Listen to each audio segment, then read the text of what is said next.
Hi, Barry. I've just sent you a WhatsApp. The link in the email doesn't work. Okay, I'll have a look at it now. Yeah, I've managed to get in through Zoom, but I'm not sure if I can't see what's missing in the link. So maybe just send another one out to everybody. Yeah. Okay. Yeah, okay. I'll leave it with you. Thanks.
Hi, Parmdeep.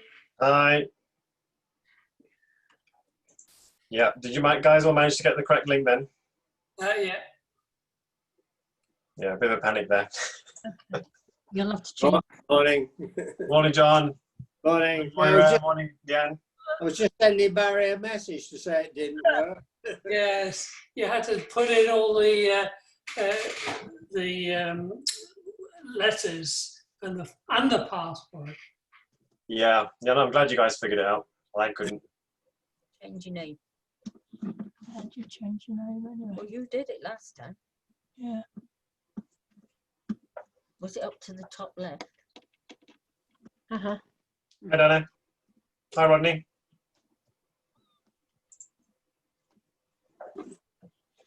Let me Mute. Now it says Hello. more. Hi. Morning. All right. Good, thanks. You've had a haircut. Me? Yeah. Yes. Yeah. Yes. I'm not one of those people that has a regular schedule. It's when I can see it from my eye. When I can see it sort of dangling in front of my eye line, I cut it. You cut it. Well, no, I did cut it over lockdown, yeah. Well, actually, my 9-year-old daughter cut it.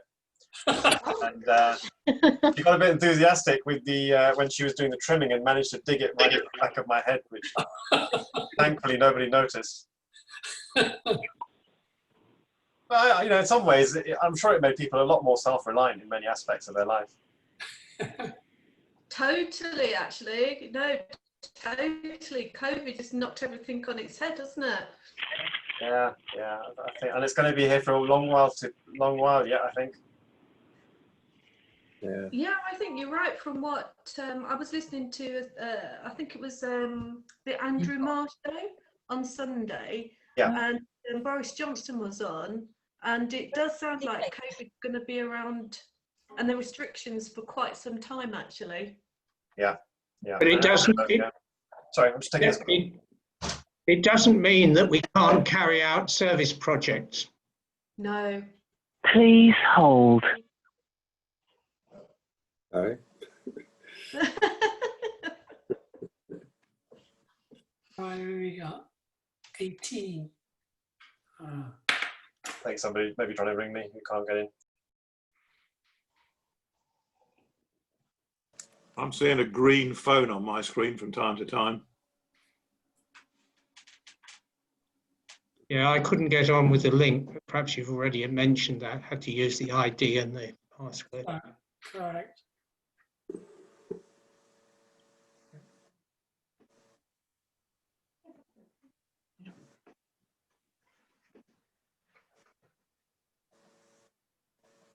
Hi,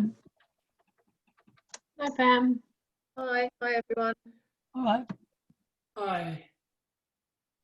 Aye. Chris here as well. Only on the phone. Right, I'm back. Good to have you on, Mike. I couldn't make the link work. Yes, we had the original link that went out had a slight. I think it had a question mark missing for some reason, and it just didn't work. So Barry has now sent everybody a new one. There's a new link I've sent with a question mark. I've got it. I'll join that then. Yeah, okay, you can do. That's Chris, isn't it? Yeah. Yeah, it is. I think It's quarantine, Mike. Sorry, Barry. Quarantine is not great, really, is it?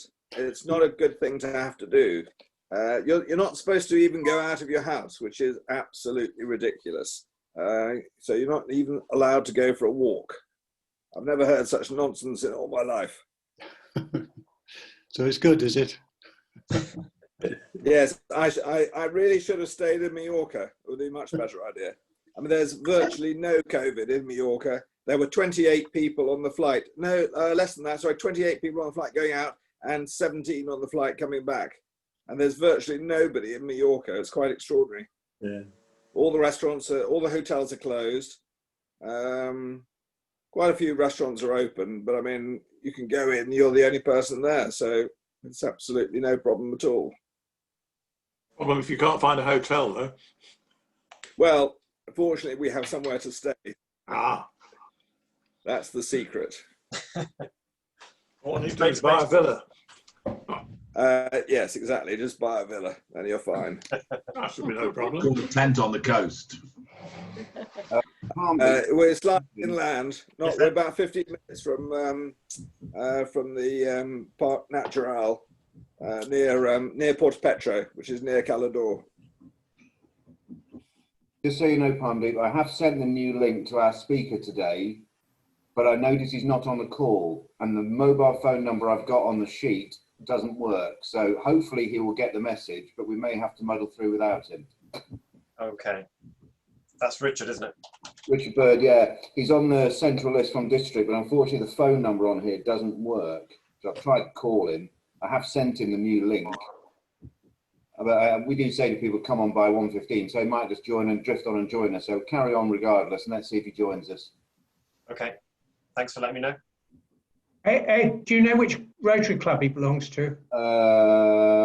Rutland. Contact there. Landline I've got, if just check it's the same as you have, is No, I've only got the mobile, Rodney, so hang on a second. Let me get my pen. Far away. 01780 Yeah. 757 Yeah. 317. I'll try him now. I'll go on mute and I'll give him a call. Thank you. Oh, smart thinking. He actually spoke to Novus a couple of weeks ago and joined us okay, so hopefully he'll do the same for you. Different talk. Another minute or so before we start.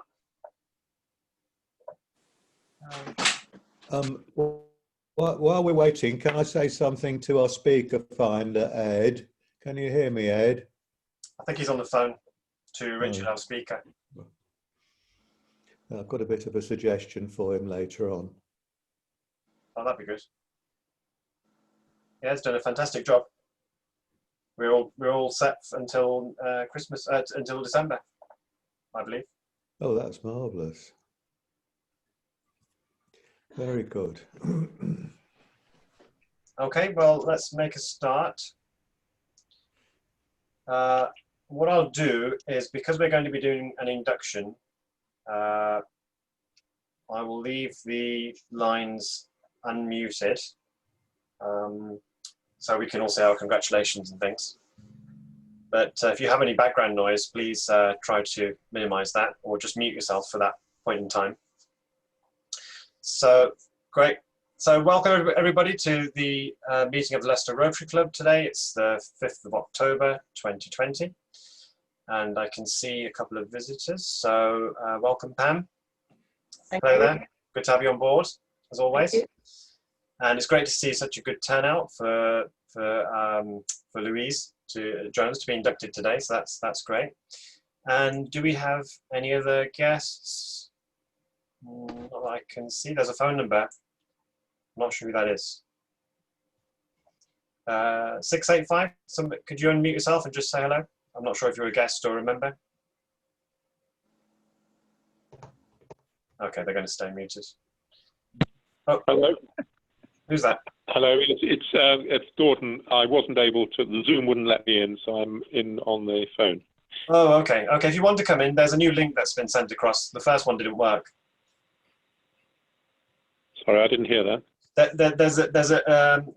The original link that was sent for the access to the meeting didn't work, but a new one has been emailed to you if you want to use that. Right, I'll try that. Okay. Yep. Okay. Thank you. No worries. Do you have any greetings from other clubs? I bring you greetings from the Rotary Club of Crosby, which now seems to be assuming quite a lot of my time, including going and planting planters in our newly acquired garden, among other things. We're also talking about a Santa run round Crosby, which might be quite interesting. But anyway, so yes, but I'll still stay in Leicester just for the time being. Thank you very much. Oh, that's great. It's good to hear that you settled in well there. Thank you. Okay. Any of this? No. Okay. Chris, would you just like to mention very briefly about the citation the club has received? That's very good news. Chris, you're muted if you want to. Not sure if Chris?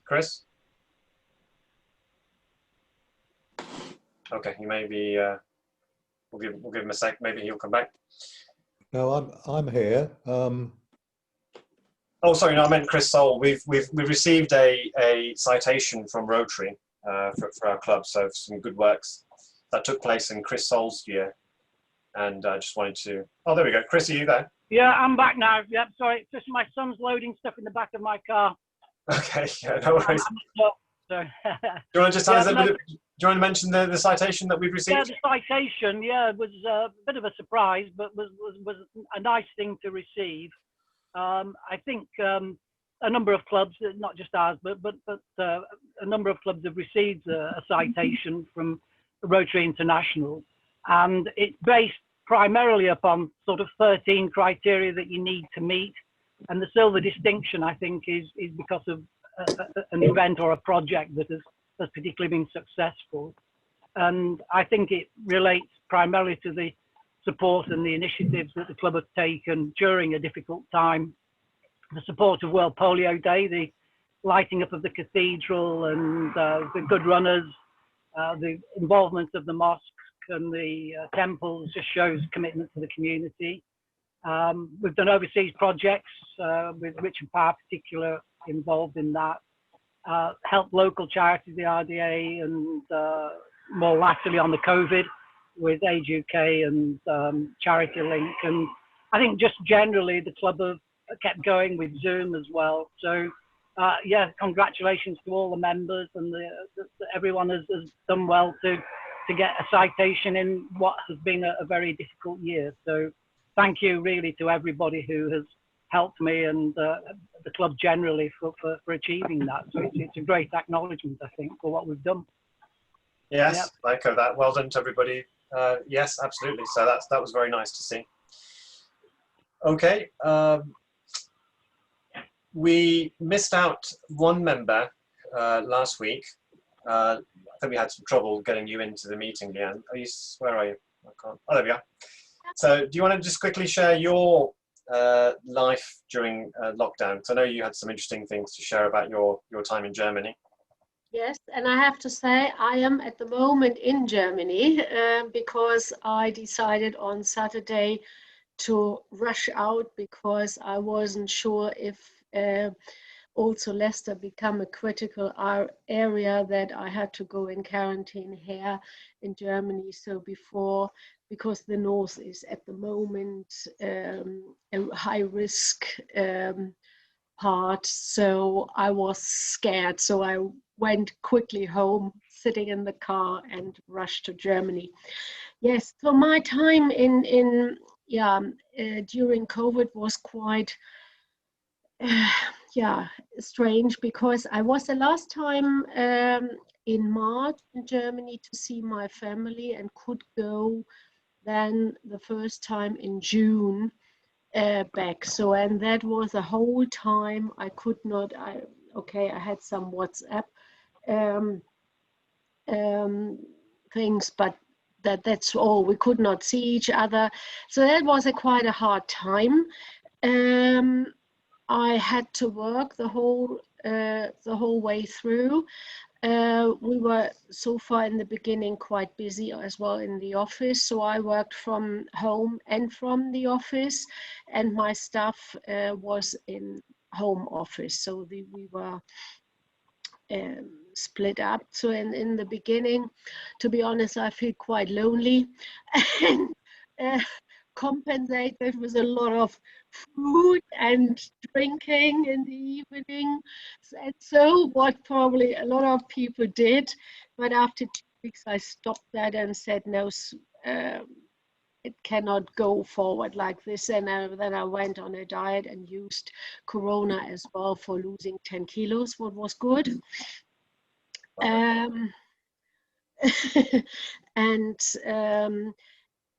But I found through the isolation, there was a lot of room of thinking about, it was quite peaceful, I found as well, to reflect on myself, looking what do I want in the future and all these kind of things. And I was much more relaxed, I have to say, and not so very much rushed. So, and that was a quite interesting, that was quite interesting for me. But I was lonely because I could not see friends, and my highlights were going shopping and have chat with the lady on the cashier or in the shops also. That was a highlight every day. It all becomes better, I have to say, when we started the tennis season.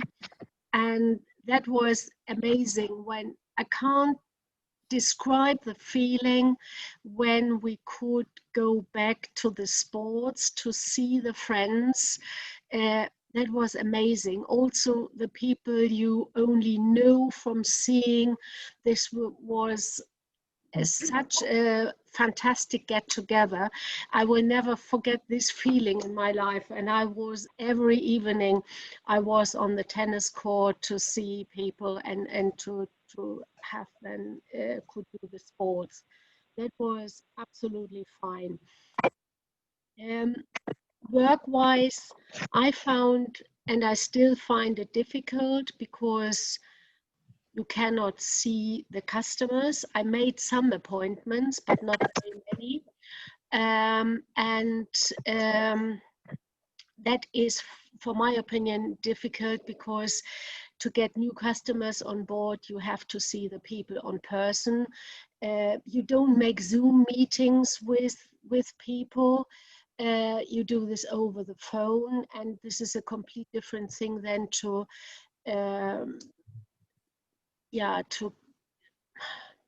it is a complete different situation than to see somebody face to face. So we are struggling a little bit with this. So we had only, since the pandemic, I would say 4 or 5 new customers on board. That is not what we normally have, but it is increasing.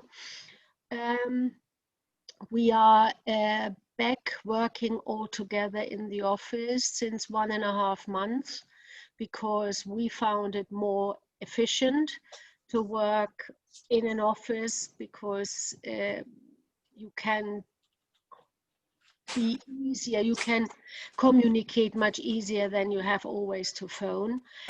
So we did this quite quickly, as soon as we could do it. I was so far twice, I went to Germany again. And I have to say, here, the first time when I was here, I found it quite spooky because the Autobahn and the motorways are not very busy. So there were only a couple of cars on the roads, especially in Belgium and the Netherlands.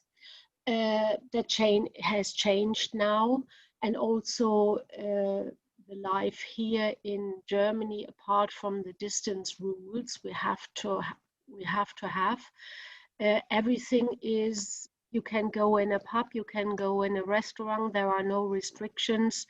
Okay, you have to fill out the paperwork. I've been in the theater already. That is also something quite interesting what they are doing, because they cannot cope with intervals. So what they are doing is they make plays shorter, more compression, that every play is finished after 1.5 hours. So, and then they make 2 seatings so that they compare the that they have so many seats left, so that they nearly have the same amount of people, or in the theater, but we see 2 seatings. So the first starts at 6 to 7:30, then half an hour is then a break where they make everything clean again, and then the next people come for 1.5 hours, and they do it with opera is concertant, so not with the play like normal, and and the plays are shortened to 1.5 hours, and that is working fine. People go there. Cinemas as well are open, so the culture life is not 100% back, but it is there. So, and I think that is quite nice, I have to say. and important for people's mental health as well. I'd have imagined, you know. Yes, yes, that is true. You can have, yeah, exactly. You can use it now. All the open air things are no longer there because we have the weather will not be so consistent and it becomes a little bit colder, so that you have to be inside. Yeah, but it is okay. Yes. Oh, that's great. Thanks for sharing. I'd love to know more. Perhaps for the following meeting when you're able to join us, we can talk a bit more about the sort of the German handling of all this and the British. Yeah, we can do that. Probably I can make some photos and put them then in as well. Yeah. Oh, you'll just make us jealous if you do that. I feel here very, I have to say, I feel here very lucky. Yes, I think so. Yes. That's great. As well traveling because we have I went on 2 days holiday to the Baltic Sea, but there are the rules. For example, if you go there, you have to stay the night as not a citizen of that area, that they know exactly who is from other areas in their county. So yeah, but that was also very nice. Yes. Great. Thanks for sharing. Really appreciate it. Thank you.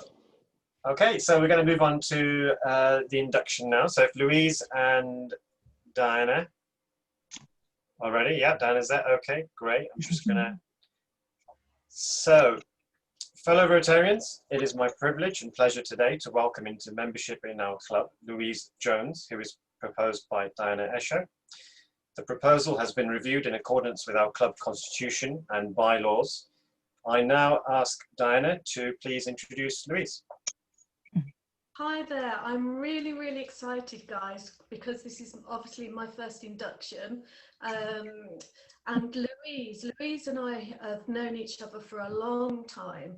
And when as everyone will know, I've been talking about Rotary passionately since I joined, or actually when Mark joined. And but I talk about Rotary openly to absolutely everyone. And Louise spoke about, oh, so what's Rotary, etc. And we'd had a few discussions, and I'm just so excited that we've got to this stage. As you can all see, she's been to our Zoom meetings, and Louise, you are very capable, you're incredibly energetic, and honestly, you will bring so much to the club. And I'm really excited about what we can do, you know, well, what you can do for the club moving forward.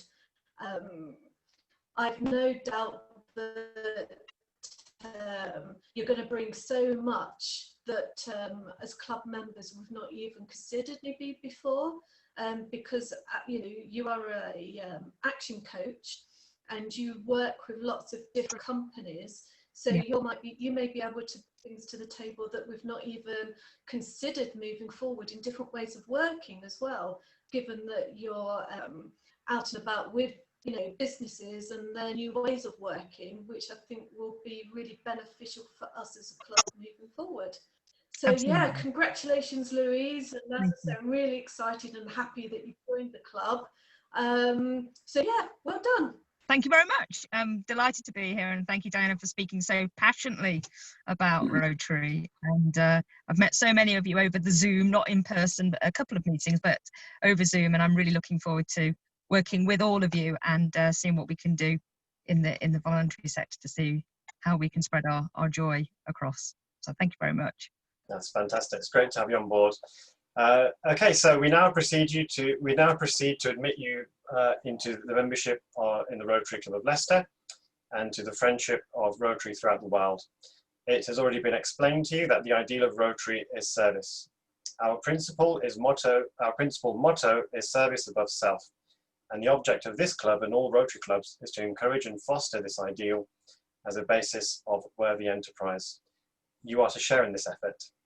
You have been approved for membership in this club because we believe you to be a worthy representative of your vocation, interested in the ideals of Rotary, and willing to do your share in translating these ideals into action.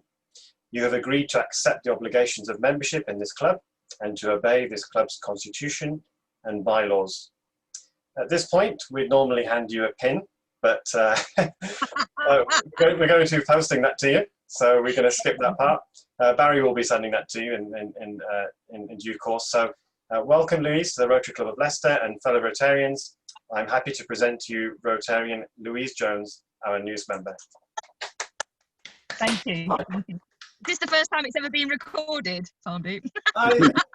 You know, for our club, yes, I believe so. So, dubious distinction there. Okay. Thank you very much. Must be the first one in a car. Well, yes, a car on Zoom being recorded. I mean, what more can a girl ask? Okay, brilliant. So that's great, and it's going to be great to get to know you. And what I'm going to be doing is, in the next few days, I wanted to cover it here, but we're running just a bit over time, and I want to make sure Richard gets plenty of time for his talk. I've got a whole bunch of projects that are starting to move forward now really well. We've got the volunteers, we've got the food banks. We've now got 5 food banks that have been approved into the Rotary for Food Bank scheme. And so I'm going to be messaging members for their help in whatever ways that they can provide it.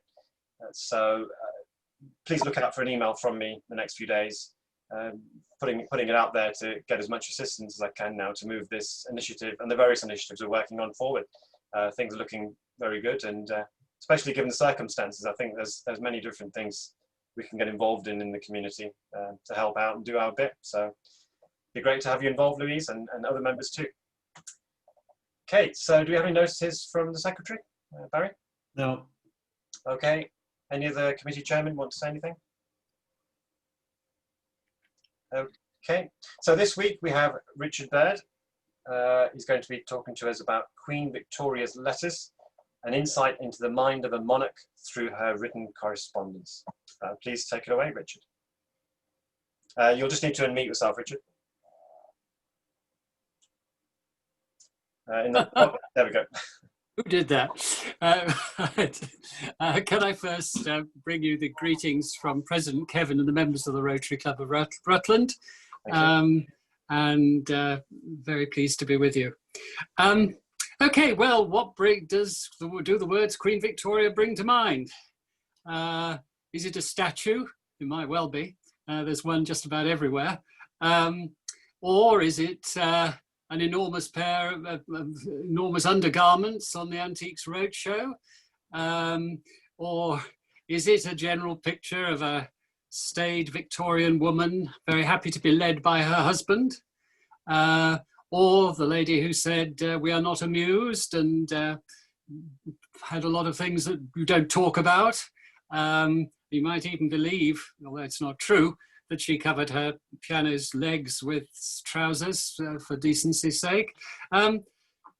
Was she, on a more serious note, after Albert's death, did she just disappear and become a complete non-entity, and leading to the monarchy losing all its power, so that it became just I think the phrase is dignified rather than effective part of the constitution, purely as a figurehead? Was she Victorian, conventional, controlled, and of course an imperialist? Well, I was browsing in the Rutland Library when you could browse in a library. I needed one more book, and there was this book on Queen Victoria's letters on the shelf, and I took it just totally at random, read it, found it fascinating, and gave a talk to our club about it. And when the call went out for talks, I thought, well, let's see whether anybody's interested.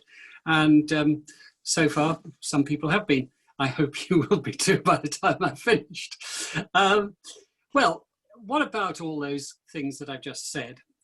Up to a point, there is some truth in some of the things. I mean, she did write, Albert grows daily fonder and fonder of politics and business, and I grow daily to dislike them more and more. We women are not made for governing, and if we're good women, we must dislike these masculine occupations. She did write that. First time I gave this talk was to a club in Grantham, I couldn't help thinking there was one young woman from Grantham who might have disagreed with that. Later in her reign, 1870, she's writing, "The Queen is most anxious to enlist everyone who can speak or write to join in checking the mad, wicked folly of women's rights with all its attendant horrors, on which her poor feeble sex is bent, forgetting every sense of womanly feeling and propriety.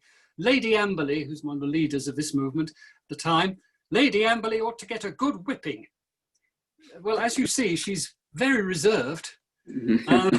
Actually, she was anything but. She writes to Albert the day after her wedding, "How is it that I have discovered so much love, so much affection?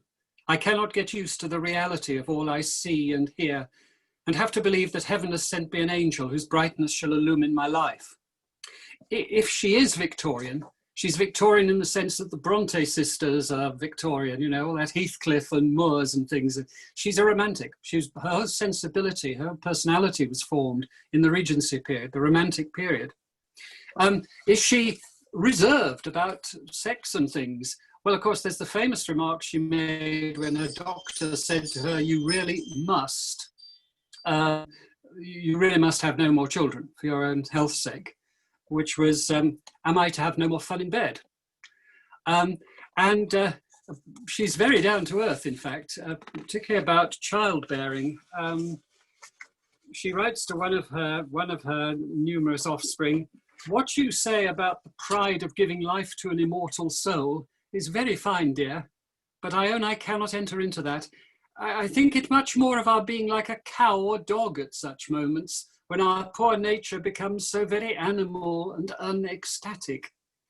And she writes to somebody else, "I think those ladies who are always enceinte, quite disgusting. It's more like a rabbit or a guinea pig than anything else. But really, it's not very nice." And finally, she writes to an unfortunate granddaughter, "I fear the 7th granddaughter and 14th grandchild become a very uninteresting thing, for it seems to go on like the rabbits in Windsor Park." So, is she an imperialist, a racist imperialist? Well, she's imperial, all right? I mean, she recognizes she is the queen of an empire. But she has a very clear view about responsibility as well. So in the middle of the Boer War, when it's not going terribly well for us, she writes the Prime Minister, "Please let me know what steps you intend to take to protect the Zulus from the Boers.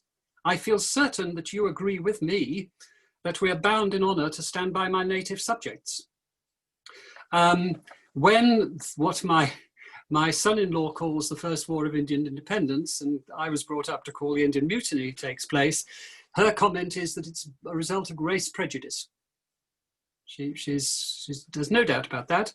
And it's her who insists that the clauses put into the proclamation taking India out of the hands of the East India Company and into the hands of the British government, "None of our Indian subjects shall be favoured, molested or disquieted by reason of their religious faith or observances, but that all alike shall enjoy the equal and impartial protection of the law." May not have happened, but it's there, and she insisted on it. And of course, late in her reign, when she has an Indian teacher to teach her Indian languages, and the courtiers start making remarks, courtiers don't change, do they? It seems they're the same today as they were then. Her reaction is that this is the result of bitter, ungenerous, and racial feeling prompted by a dislike to a native being treated as a gentleman. So, not quite what you expect. Was she purely a figurehead? Well, that century was a period when the power of all monarchies was under threat. And so there are some startling things in her letters. The Queen cannot help feeling uneasy at the state of House of Commons. There's such an amount of interference and meddling in everything, that unless it's firmly resisted, government will soon become impossible. It would be grievous indeed and very serious if this democratic tendency were not checked. Later she writes, "The Queen cannot and will not be Queen of a democratic monarchy." But of course, what we've got to understand when we read something like that is that Britain didn't claim to be a democracy in the 19th century. On the contrary, it claimed to have a mixed constitution. And that's still, funnily enough, there's still an echo of that in every Act of Parliament, because every Act of Parliament starts, be enacted by the Queen's most excellent Majesty, by and with the advice and consent of the Lords spiritual and temporal, and Commons in this Parliament assembled, and by the authority of the same. The Queen represented continuity and the interests of the whole nation. The House of Lords was supposed to represent property, and so that the country didn't go off into something stupid that would result in its ruin. And the Commons were there to make sure that the interests of ordinary people were supported. And the Queen has no doubt about this. She's quite clear where she stands. She writes to one Prime Minister, this is what she expects from her Foreign Secretary. She expects he will distinctly state what he proposes in a given case in order the Queen may know as distinctly as possible to what she has given her royal sanction. And then she says, having given such a sanction, that it must not be arbitrarily altered or modified by a minister. Such an act may justly be visited by the exercise of her constitutional right of dismissing that minister. Not the Prime Minister dismissing the minister, the Queen dismissing the minister. She's quite clear about her independence. She writes to one Prime Minister, the Queen has always telegraphed direct to her generals and will always do so as they value that. She writes, she won't be a machine, but the Liberals always wish her to make her that, and she won't accept it. But she isn't allied with any class. The Queen sees herself as above class. She writes, the higher classes are also frivolous, pleasure-seeking, heartless, selfish, immoral, and gambling. The young men are so ignorant, luxurious, and self-indulgent, and the young women so fast, frivolous, and imprudent that the danger really is great and they ought to be worried. The lower classes are becoming so well informed, are so intelligent, and earn their bread so deservedly, they ought not to be held back to be abused by the wretched, ignorant, high-born beings who only live to kill time. Now, I don't think Karl Marx could have done much better than that, quite honestly. She's very opinionated. She talks about Mr. Gladstone's mad, unpatriotic ravings. This is her Prime Minister, for goodness sake. This is the People's William. This is the grand old man, or GOM, as they call him. And she really doesn't like him at all. To me, the People's William is the most disagreeable person, half crazy and so excited. And then she writes, and this is really, I found this really extraordinary, the elections are going wonderfully. No losses and nothing but gains. Nearly 130 majority against the GOM, against Gladstone. I think, I'm just wondering, you just sort of wonder, is our present Queen writing to her children saying, the elections are going wonderfully, goodness knows which way. She wasn't terribly easily taken in. One of her other Prime Minister in the middle of her reign was, of course, Disraeli. And Disraeli was the one who said that when you're flattering royalty, you really have to lay it on with a trowel. And he was quite sure that he'd succeeded. I'm not quite sure, because one letter she writes, Mr. Disraeli, alias Dizzy, writes very curious reports to me of the House of Commons proceedings, much in the style of his books, which sounds fine until you realise that later on in the letter she says his books are highly coloured. So perhaps she wasn't taken in as much as he thought. She insists on advice and pressure on her government. For example, at once the Queen cannot help directing Mr. Hardy's attention to an article in the Daily Telegraph of today of cruelty to animals and ask him to make investigation on the subject. When the Jack the Ripper horrors take place, she sends out a very formidable letter. This shows the absolute necessity for some very determined action. All these courts should be lit and our detectives improved. They're not as they should be. Have all cattle boats and passenger boats been examined? Has any investigation been made as to the number of single men occupying rooms to themselves? The murderer's clothes must be saturated with blood and must be hidden somewhere. Is there sufficient surveillance at night? And then she gets on to much bigger topics. A subject which demands the most serious attention of the government is a very alarming and increasing insecurity of the railroads. In no other country except ours are there so many dreadful accidents. just can't help wondering what she would be saying today as the figures on COVID in Britain and the rest of the world, but there we are. And then she will say, the Queen has been much distressed by all she has heard and read lately of the deplorable condition of the poor in our great towns. She cannot help but think that there are questions of less importance which are under discussion. Now, is all this is a reaction you or I might have. Does it matter? Well, it's very interesting that she clearly has a grip on some of the issues. So, for example, Gladstone is attempting to solve the problem of Ireland by putting forward a Home Rule Bill. And the Queen thanks Mr. Gladstone for his letters regarding respecting the Irish Bill. She cannot conceal from him her feelings of anxiety and apprehension with reference to the provisions of the measure, which tend towards the disruption of her empire and the establishment of an impractical form of government. Well, does she understand the issues? Well, you could say that the Irish independence in 1920 was the first stage in the dissolution of the British Empire. But more interestingly, perhaps, is the second one, the impractical form of government. Because what was being proposed? That Ireland should have home rule, but that Irish MPs should still sit in Westminster and be able to make laws on English matters.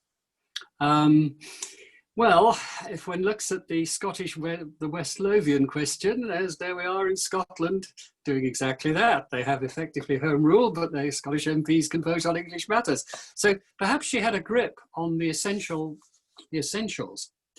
She does directly interfere, however. It isn't just advice. It isn't just action this day memos and that sort of thing. She's also gets involved, and in a way that I think, well, this may surprise me, it may surprise you.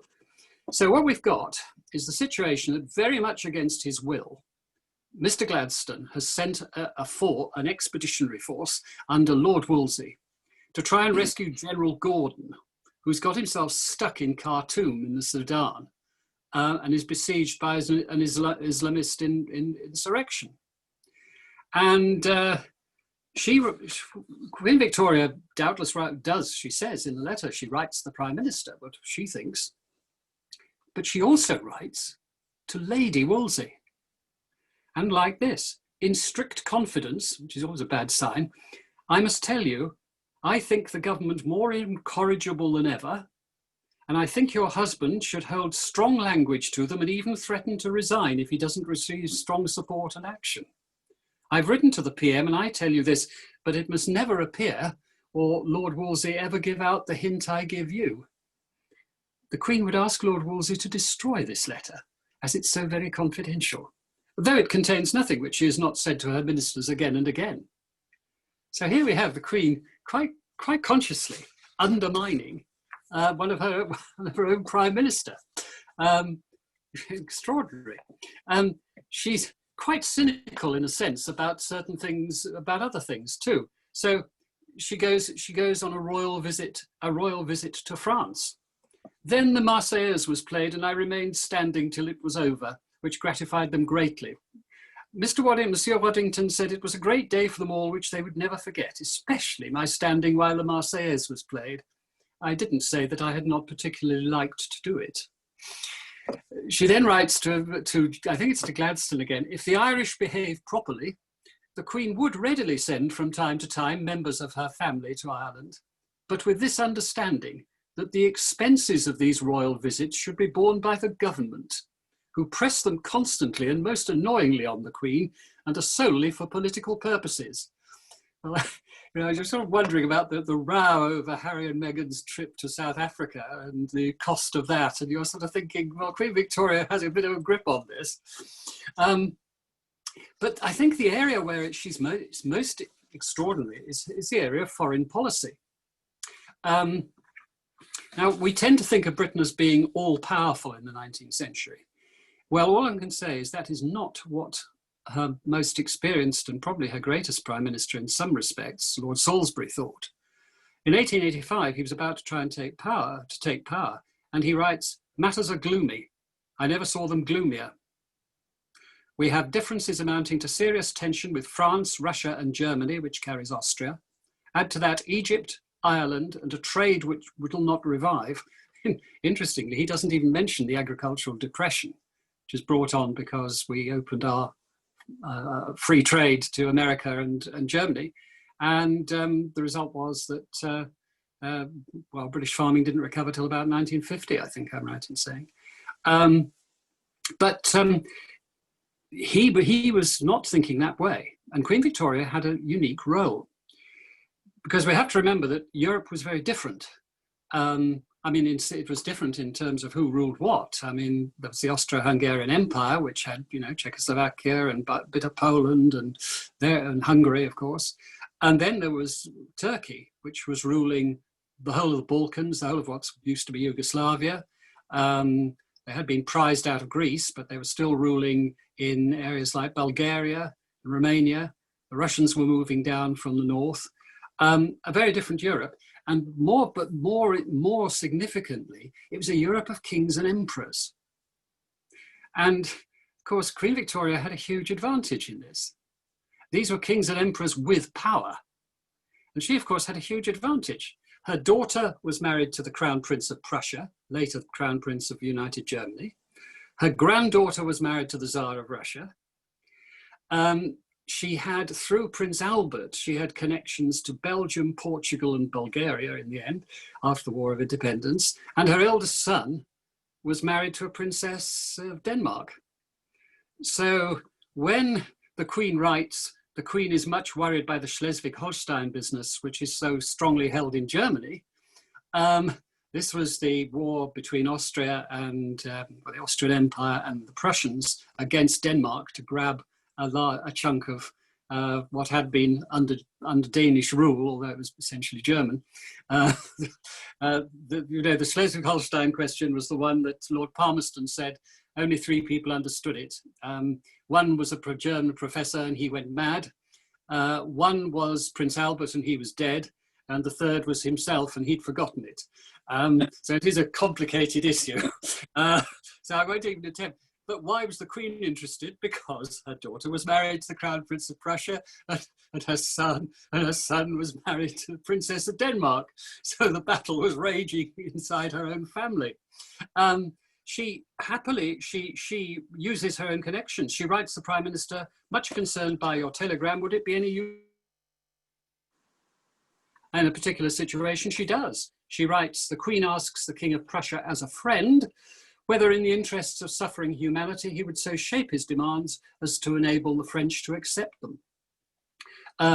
She then writes a letter to her daughter, Vicky, in Germany, to say, Papa must put his foot down. There must be no more visits of Aliki, that's her granddaughter, to Russia. The state of Russia is so bad, so rotten at the moment, that at any moment something dreadful might happen. She was right. Because Aliki is Alexandra, who marries Nicholas, the Tsar, who becomes Tsar of Russia. And 1919, there's the Russian Revolution, and the whole family is massacred, including Aliki, by the Bolsheviks. And then, but I think it best comes out in a completely forgotten period. The only thing is it left us one word in English.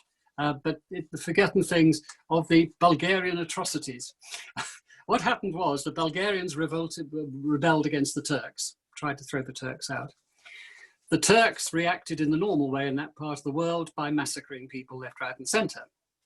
The Prime Minister of England was Disraeli. He didn't want to get involved because we were quite interested in using the Turks as a counterbalance to the Russians.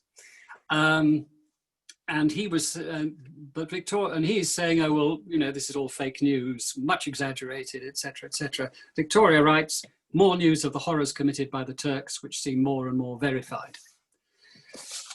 But as it goes on, things get more complicated. The Russians move in, they grab a bit of land, they set up their own Greater Bulgaria, which is going to be a Russian ally, and things get difficult. And the Queen writes, the difficulties to be solved are very great. On the one hand, we have Russia, who under the pretext of wishing to protect the Christian principalities, worked to obtain a portion of Turkey, if not Constantinople. On the other hand, Turkey is in great difficulty from her Muslim subjects, who will try to prevent her yielding to pressure in favour of the Christians. Seems to me that the great object in view should be to remove from Russia the pretext for constantly threatening the peace of Europe on the Eastern or Oriental question. It's interesting, isn't it? You know, we've got this business in Armenia and Azerbaijan at the moment, which is a sort of distant echo of those problems. She finishes the letter, "The Queen urges so strongly the importance of the Tsar knowing that we will not let him have Constantinople," which I don't know whether she knew, but was being sung in her music halls up and down the country. Because, of course, that's where we get the song, you know, "We don't want to fight, but by jingo if we do, we've got the ships, we've got the men, we've got the money too. We fought the bear before, and while we're Britons true, the Russians shall not have Constantinople." From which we get the word jingoism. Thank you very much. Thank you, thank you, thank you. So she really knew what she was doing. I find the saddest, in some ways, the saddest, the most poignant set of letters start off from the Isle of Wight, where she is, her favourite castle, home, and she writes, "Dear little William, a sweet, darling, promising child is come for bathing at a change of air."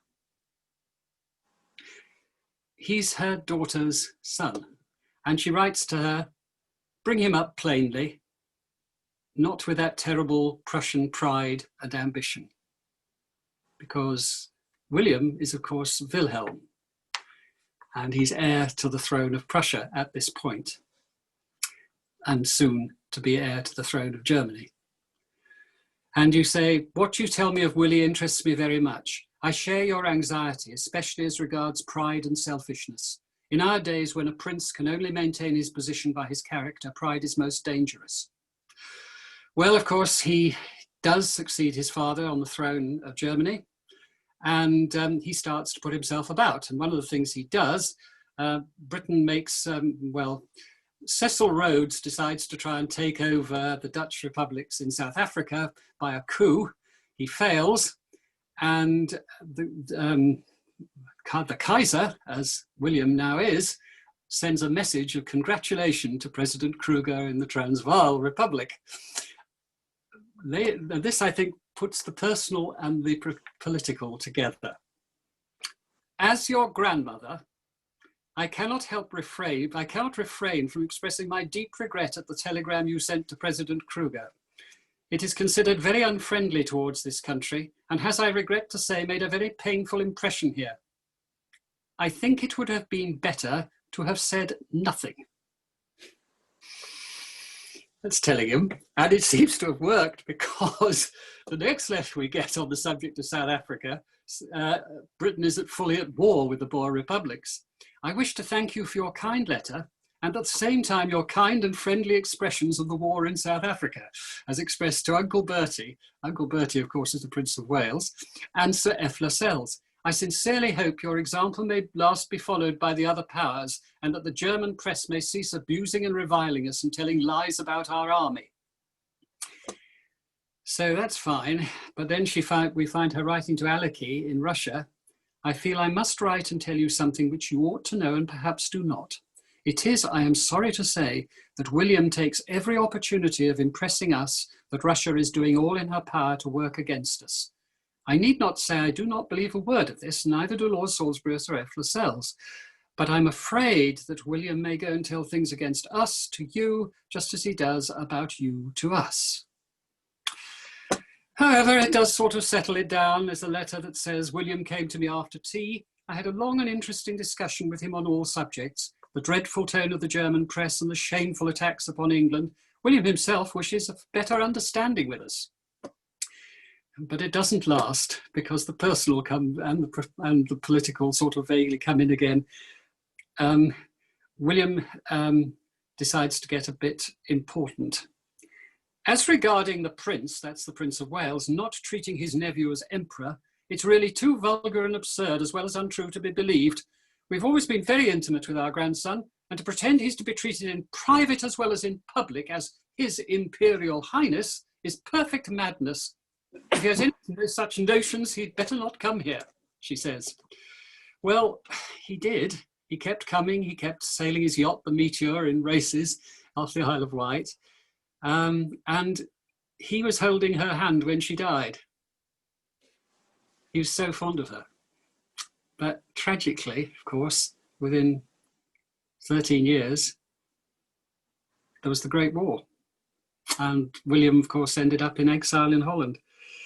Well, in conclusion, as I read these letters, I found myself saying how much more interesting person she was than I ever thought she was. How much deeper, how much more profound, how much more engaged she was.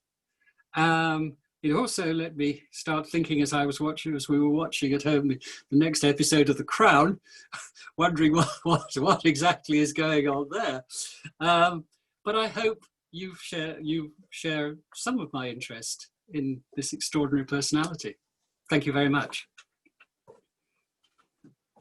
Thank you, Richard. Do we have any questions from members for Richard? If you do, please unmute yourself first.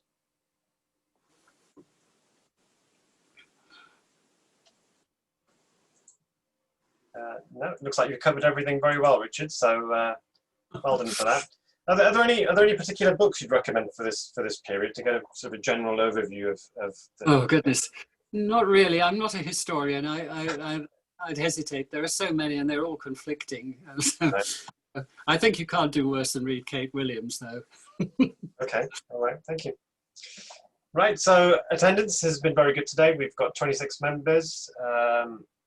Next week we have Debbie Hodge, who's the chair of Rotary Olympic and Paralympic Committee. Going to be talking about transforming lives through sport. There are no meetings today, except Barry and Scott and myself are going to be... Oh, sorry, Nick, did you want to say something? Sorry, I couldn't find the button at the moment just to attract your attention. I'm sorry.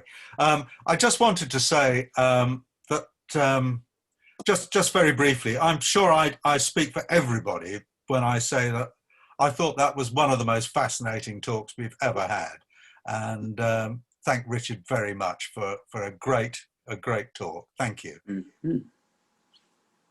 Absolutely. Thank you, Richard. Thank you.